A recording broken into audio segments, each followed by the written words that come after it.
Hello, and welcome to a digital lecture for Calculus 2 at Salt Lake Community College. In this video, we're going to go through section 11.3, which is going to introduce kind of two different tests that we can use to determine convergence and divergence, but really I'd say about one and a half. Because one of them is really discussed in this section, the other one is something that I'm more bringing up just for food for thought.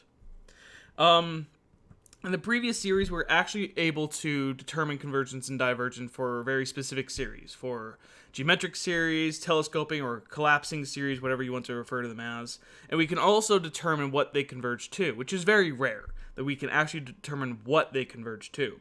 Most of the time, we're just trying to determine convergence or divergence. And again, the trick tends to be to determine convergence. However, most series won't necessarily be geometric or telescoping, unfortunately. If they were, then we wouldn't really need the rest of this chapter. But because most series aren't going to be geometric or telescoping, we need a plethora of other tools that we can use to evaluate other series. Like we had back in chapter 7 with all the different ways of analyzing integrals, there's not just one set way that analyzes all series for all time.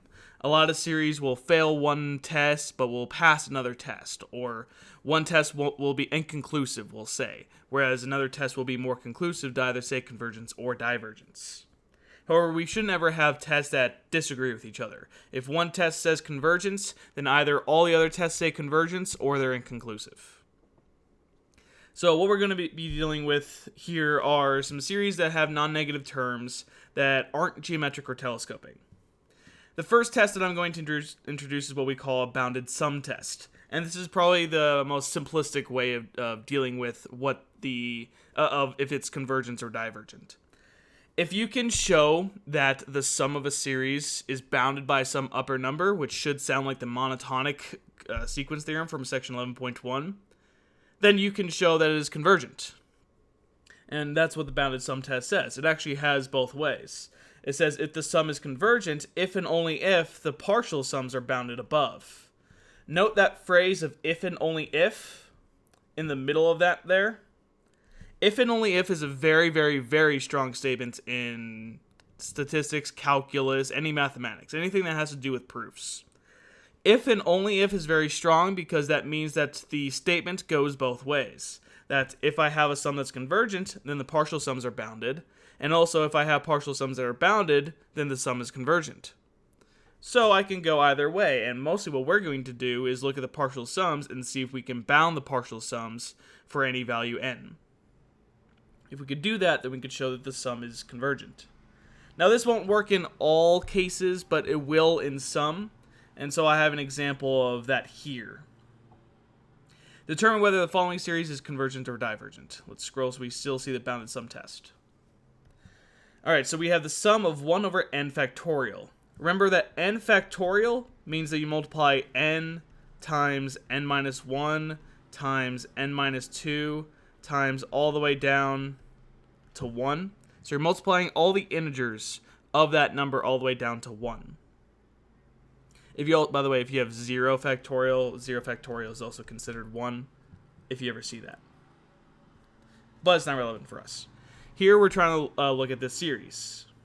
Now if I look at what the partial sums of this looks like, so for example the partial sums up to n, and the partial sums of this series looks like 1 over 1 factorial, which is just 1 over 1 or 1. 1 over 2 factorial is 1 over 2 times 1, which is 2. 1 over 3 factorial is 1 over 3 times 2 times 1, which is 6. 1 over 4 factorial is 1 over 4 times 3 times 2 times 1, which is 24. And 5 factorial will give you 120. 6 factorial will give you 720. Right? Yeah. And on and on and on. That's what this sum looks like. Up to really 1 over n factorial. Now, what we're going to want to do is see if we can bound this sum, and one of the easiest ways of doing that is looking at each term and seeing if we can see that that's less than something. So some people will look at this and say, alright, well, I have 1 over 1, 1 over 2, 1 over 6, 1 over 24, etc. But these first two terms kind of look familiar. Some people would maybe want to compare this to 1 over 1 plus 1 over 2 plus 1 over 3 plus 1 over 4. 5, 6, and on. So basically 1 over n. And it is true that this sum is going to be strictly less than that series, or that addition of fractions, because 1/6 is less than 1/3, 1/24 is less than 1/4, and all the values past here are going to be less than 1 over n. However, this doesn't really help us, because this is the harmonic series.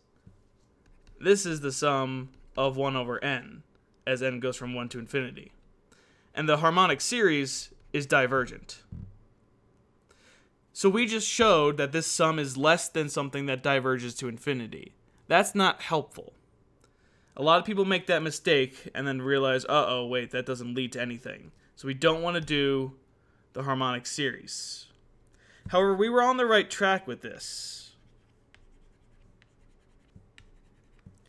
We are still going to be using that pattern, but what if instead of we use 1 over n, what if I use values of 1/2? For example, 1, 1/2, and then if I have 1/4, and then 1/8. So the denominator is just a multiple of 2. 1/16, 1/32. Still, after that third point here, so after this third value in the sequence, or in the series, the sum is always going to be less than this. And this sum is different. This is developed by 1 over 2 to the n, or 1/2 to the n power. Or actually, technically, n minus 1, really. And this sum that we have here, this sum is a sum from 1 to infinity of 1 over 2 to the n minus 1. This is convergent by the geometric series because 1/2, the value on the inside of this exponent, is less than 1. So, by the bounded sum test,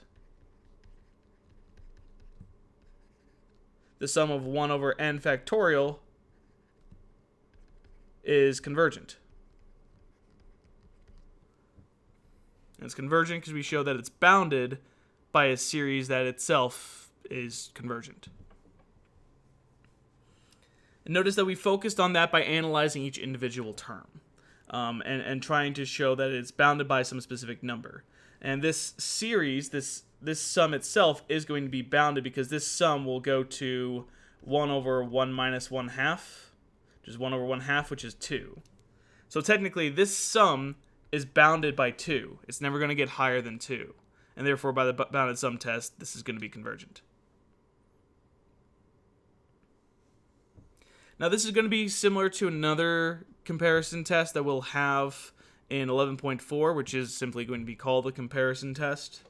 But if you can show that a series is bounded by some specific value, like it is here, it's at most going to be 2. It won't exceed that value.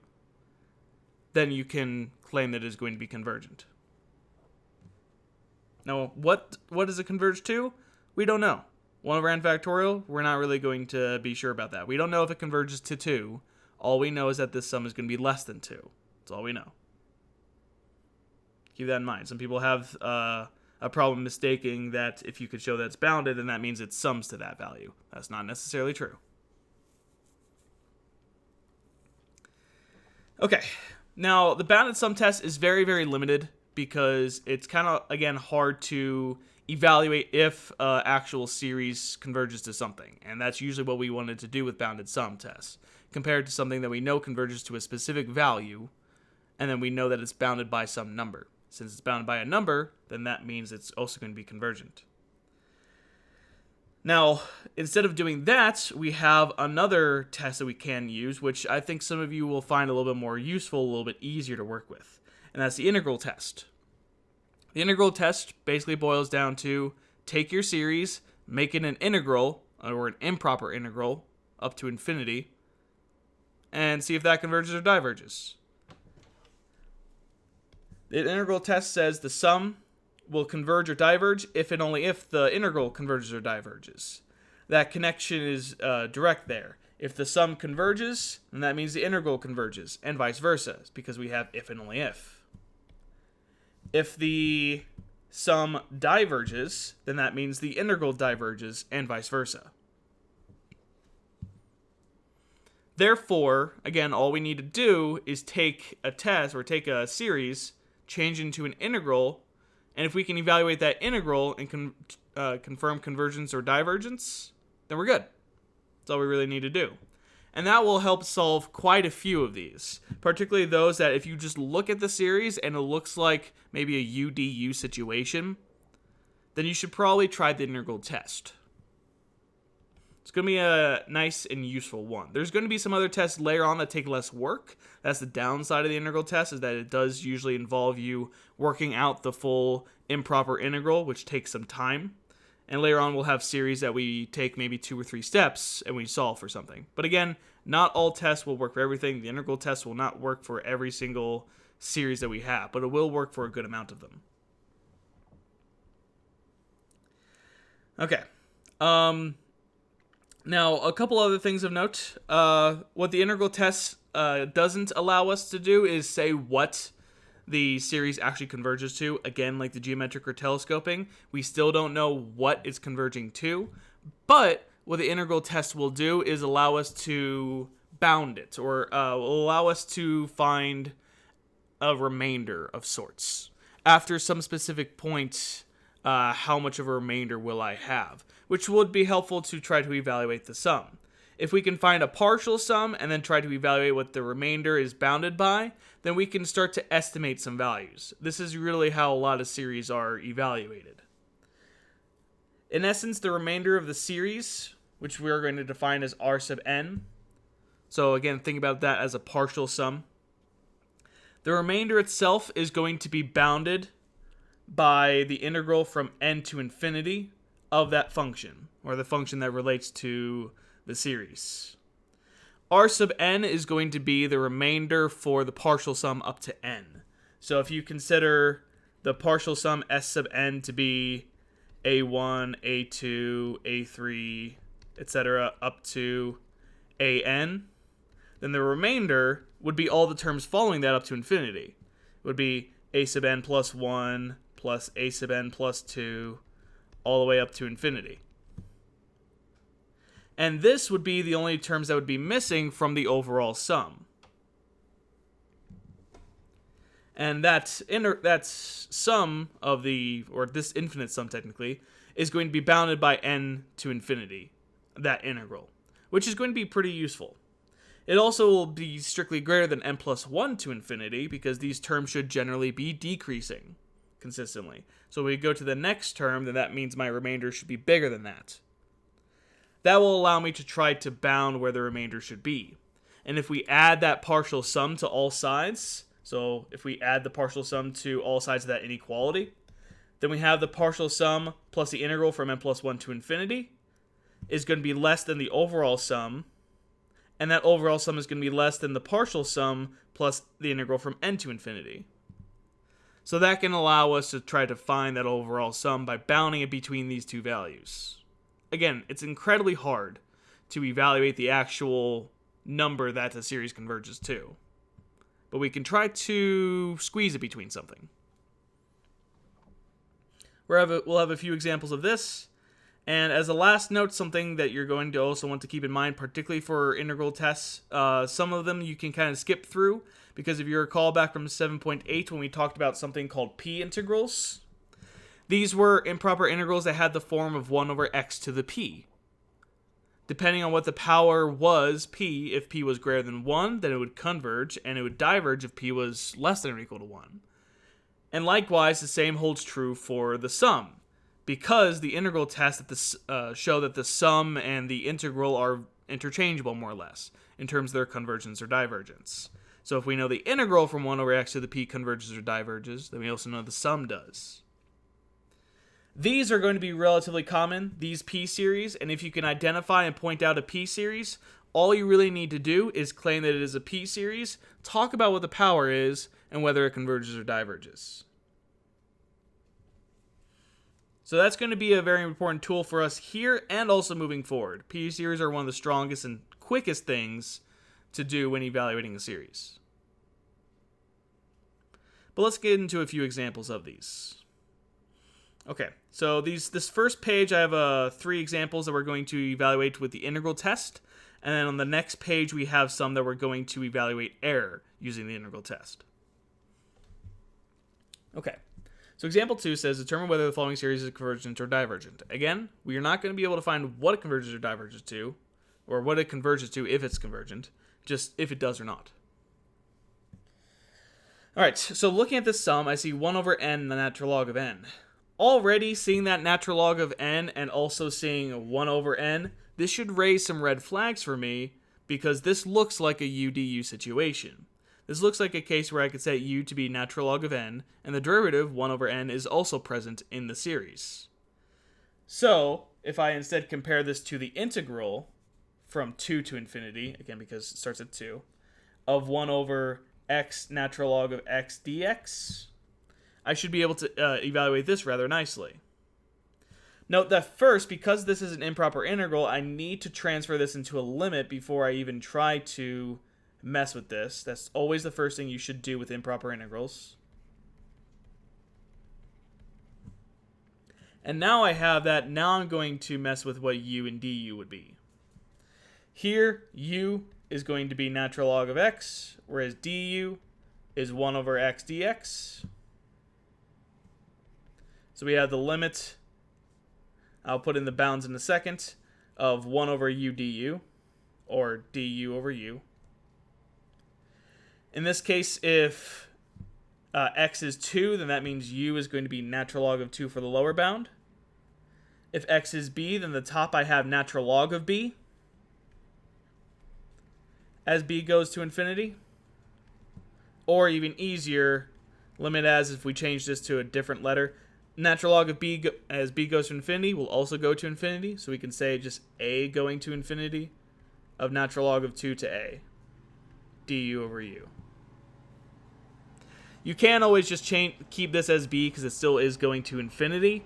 However, it typically is better to show that something has changed, so you are evaluating a different speed of infinity more or less.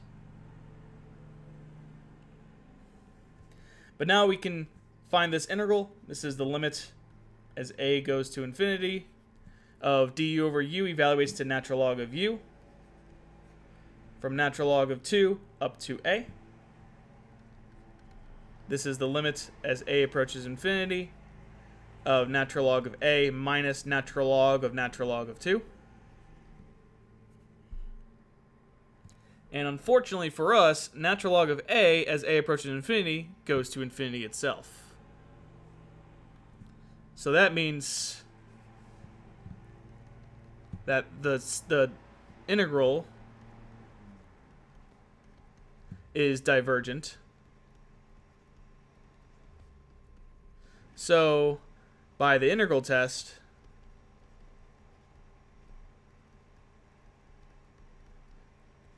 so is the series.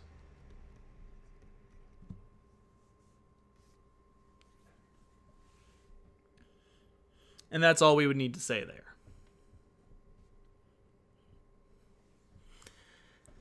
Okay, you'll see this as a pretty common theme that whenever we evaluate a sum and we determine its convergence or divergence, it's always good to make sure that you show what test you used and talk about whether it converges or divergent by that test. If there's a specific thing you need to note, then you should do that. For example, here, because we found the integral to be divergent, that also meant the series was going to be divergent. That's what the integral test does. So you should always cite that stuff. That's an example of the integral test. The second one is a sum from k is 4 to infinity. Again, it doesn't always need to start at 1. It could be at any number. Of 1 over k to the 1.001. Okay. Now, if I'm thinking about this one, you can do this as an integral if you want to. However, we should recognize that this is the sum of 1 over k to the p. This is a p integral. Now, if you look at the original definition of the p integral has from 1 to infinity, but that doesn't really necessarily matter. If you take out a finite amount of terms at the beginning, we're still considering the infinite terms in terms of what's happening after that. So it doesn't really matter the finite parts of it. It doesn't matter that we start at 4 or 100. We're really considering what happens as you go to infinity. And because we recognize this as a p integral, or a p series, we should be able to just evaluate it as such. We have that p in this case is 1.001. That's our power, and we recognize that that is greater than 1. So, by p series, this series is, because it's greater than 1, convergent.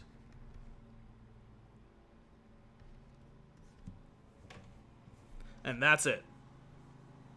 That's all we need to do for p series. Recognize it as such, address it, talk about what the power of p is and whether it's convergent or divergent by that. This is really why p series are really good to point out. They help make these situations take very, very little time. I didn't need to evaluate the integral. I already know what's going to happen with it. That's going to show that it's convergent. Example 4, we have, this should actually be n equals 1. I kind of go back and forth between n and k. N equals 1 to infinity of tangent inverse of n over 1 plus n squared. Again, we look at this and we see a UDU situation already pop up. I see tan inverse, and I know the derivative of that is 1 over 1 plus the variable squared. So this should reach out to me and be like, okay, I should probably be doing integral test. So let's transfer this into an integral of the same bounds, 1 to infinity, tan inverse of x over 1 plus x squared dx. Again, first thing first, make it a limit. In this case, as b approaches infinity, of 1 to b, tan inverse of x over 1 plus x squared. Before you do anything, the limit should show up first. Then you can start dealing with adjusting this integral. What we're going to do first is make this a u sub. We recognize u as tan inverse of x. We recognize the derivative of that as 1 over 1 plus x squared dx. So this just becomes the limits of the integral. Again, we'll deal with the bounds in a second. Of u du. It's really nice, honestly. Now, if we look at the bounds, the first bound was 1. Tan inverse of 1 we recognize as pi fourths. And then we have tan inverse of b as b approaches infinity. Again, this is not necessary, but I recommend thinking about what tan inverse of b is, because you can rewrite this. We recognize that, okay, pi fourths u du. For tan inverse, as b approaches infinity, tan inverse is going to approach pi halves. The equation for tan inverse looks like this, if you recall. Going up to pi halves and down to negative pi halves. That's the equation of tan inverse of x. So, what we're going to say, I'm going to replace that top with a and say that a is approaching pi halves. Instead of just replacing pi halves and just evaluating as a normal integral, we want to say that it's still approaching pi halves, because tan inverse is never going to get there. It's going to get closer and closer, but it never actually reaches that point. So we do need to be careful of that. But now I should be able to evaluate this. The limit as a approaches pi halves now of the integral of u du becomes 1/2 u squared from pi fourths to a.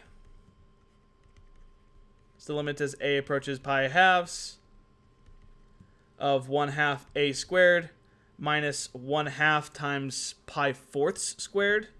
So 4 squared is 16 times 2 is 32. So pi squared over 32.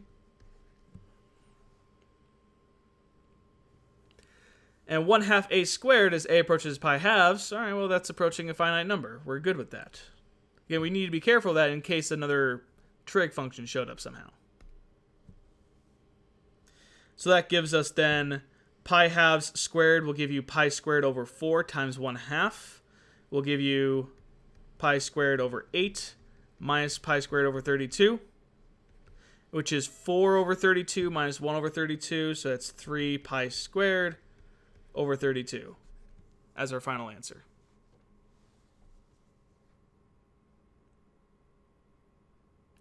Now again, note that means that the integral is convergent to that value. However, what we say then is, since the integral is convergent,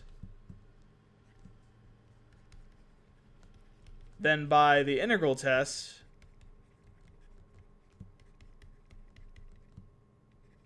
so is the series. That does not mean, though, that we're saying that the series is converging to 3 pi squared over 32. It's not necessarily going there. All we're saying is that we know that the series itself is converging. To what? We don't know. That's not what the integral test allows us to do.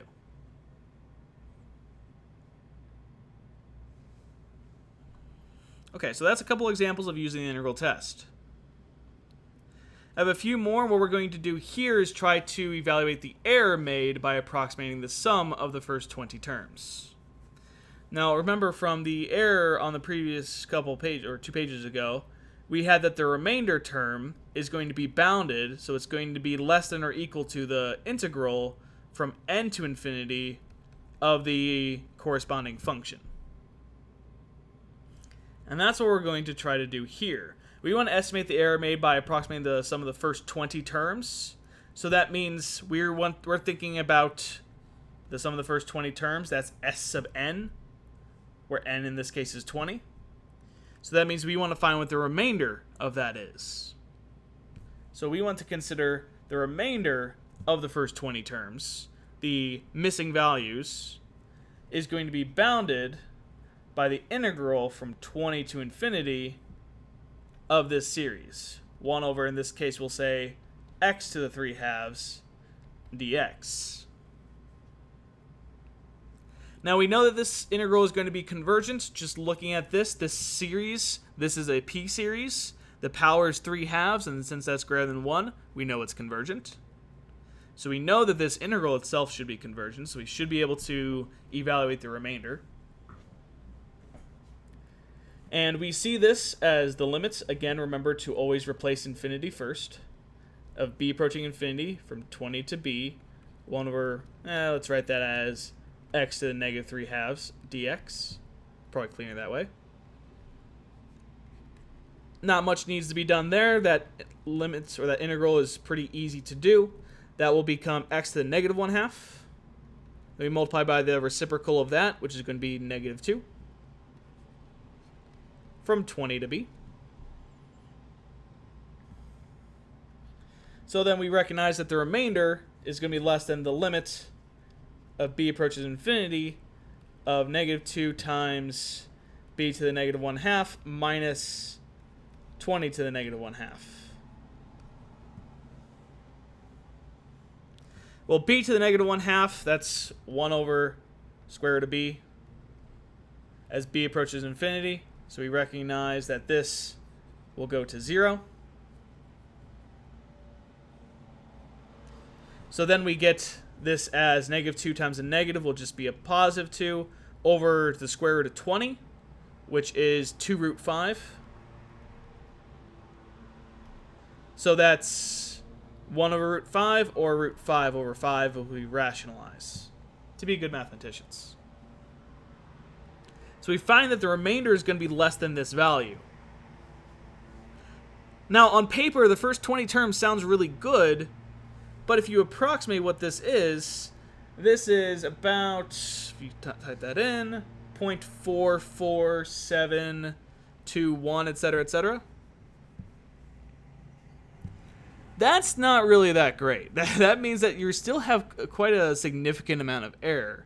We're usually looking for error to be no more than like 0.01, 0.005, something like that.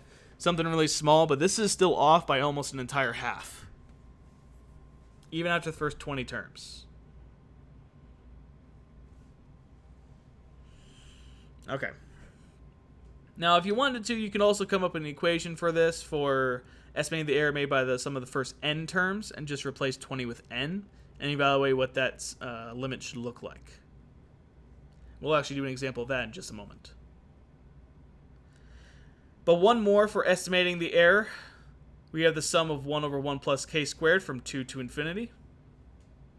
Again, doesn't always need to start at 1. Don't have that misconception. And this one, just looking at that, I should know I should evaluate that as an integral anyway. 1 over 1 plus k squared, that should be recognizable as arctangent. And that is how we're going to work with that. But again, we want to find the error. In this case, the error made by the sum of the first 5 terms. So the sum of the first 5 terms is s sub 5. So we want to find r sub 5. That's going to be bounded by the integral from 5 to infinity of 1 over 1 plus x squared dx. Again, the limit should show up first, b to infinity, 5 to b, 1 over 1 plus x squared dx. But once we have that limit, we know that this integral becomes arctangent, or tan inverse, however you like to write it, of x from 5 to b. And that means the remainder itself is going to be less than the limit as b approaches infinity of tan inverse of b minus tan inverse of 5.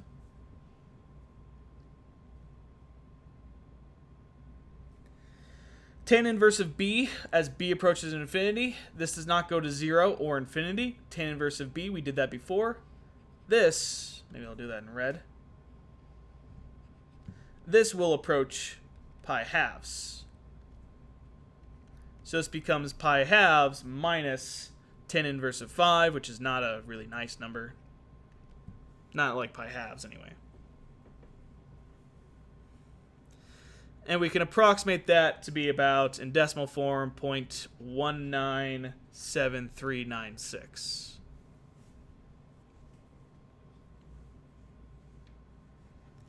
Now, even looking at the previous answer from the previous problem, after 20 terms, it was still off by 0.44. After 5 terms, this one was only off by about 0.2. The previous one was very slow in terms of how fast it was decreasing each individual term. But this situation is actually decreasing a lot faster, so just having the first 5 terms is getting closer and closer to the approximate sum. Now again, keep in mind we haven't evaluated the sum. We've just been evaluating how much error you would have after doing the first 5 terms. If you want to plug in the first 5 terms into this, 1 over 1 plus 2 squared, 1 over 1 plus 3 squared, 1 over 1 plus 4 squared, etc. Add those first 5 terms up, you can find an approximate value for the overall sum. As a final question, we have how many terms of the following series would you need to add to find the sum to be within 0.002? Alright, so with this one, we're still going to find a remainder, but we don't really know how far we're going to go here. In this case, we don't know how many terms. So, how many terms? That means we're trying to find really s sub k here. We don't really know how many terms we need to go. That means likewise, we're going to evaluate r sub k. Now, r sub k is going to be less than or equal to the integral from k to infinity of this. And we'll say this is x over e to the x squared dx. Now we need to evaluate that integral. It'll take a bit of time, but this one will evaluate nicely. First, limit of b approaches infinity. Looks too much like 8. There we go. Of k to b, x over e to the x squared dx. Again, most of these will be u du situations. U here is x squared. Du is 2x dx. That gives us the limits. We'll evaluate the bounds in a moment. We have dx on top except for the 2, so we have a 1/2 out here. But we should also have e to the u on the bottom, so we'll write that as e to the negative u du. Now, if x is k, and then we square that, then this first bound is going to be k squared. And then on top, we're going to have b squared as b approaches infinity. Again, we can simplify that a little bit. B squared as b approaches infinity also goes to infinity. So we have the limits of 1/2 from k squared to a, as a approaches infinity, of e to the negative u du. To evaluate rather nicely, this becomes negative e to the negative u from k squared to a.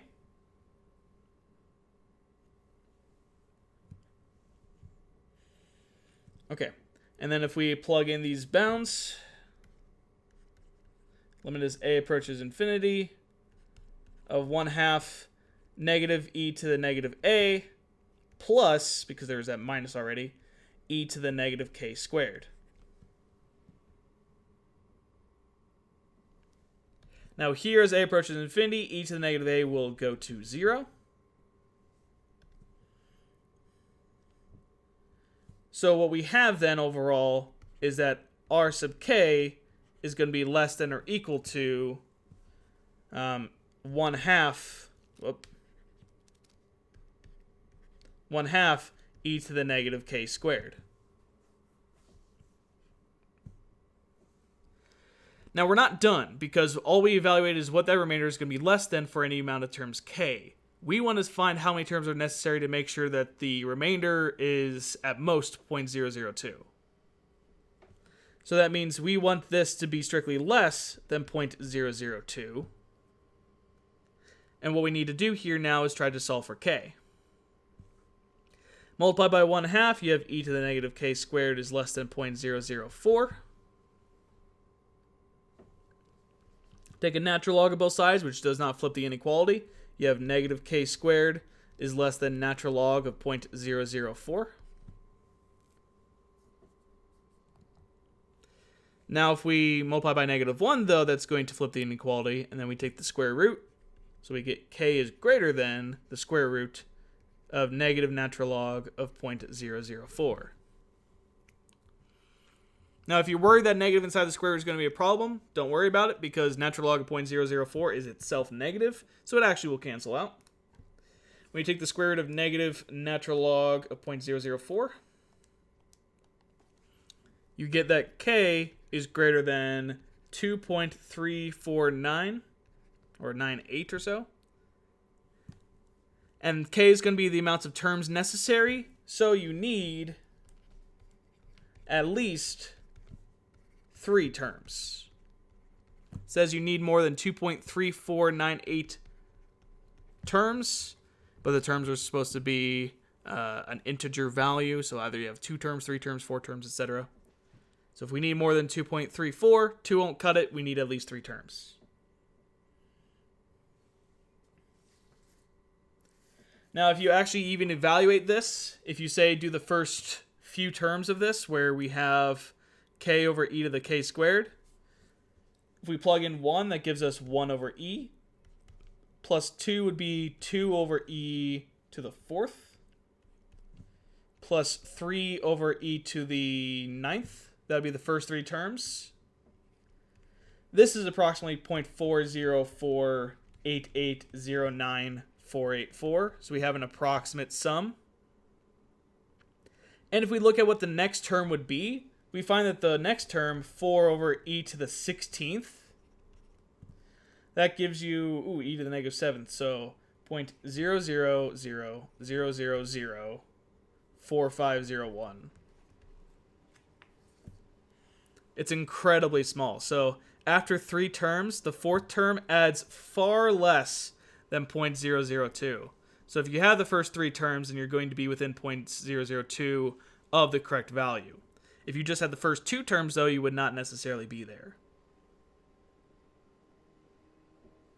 So, final answer there, you need at least 3 terms to be within that region. Okay, that's everything that we have here for the integral test and applications of that. If you have any questions, feel free to put those in the comments below or ask your instructor directly. But with that said, I hope you have a nice day.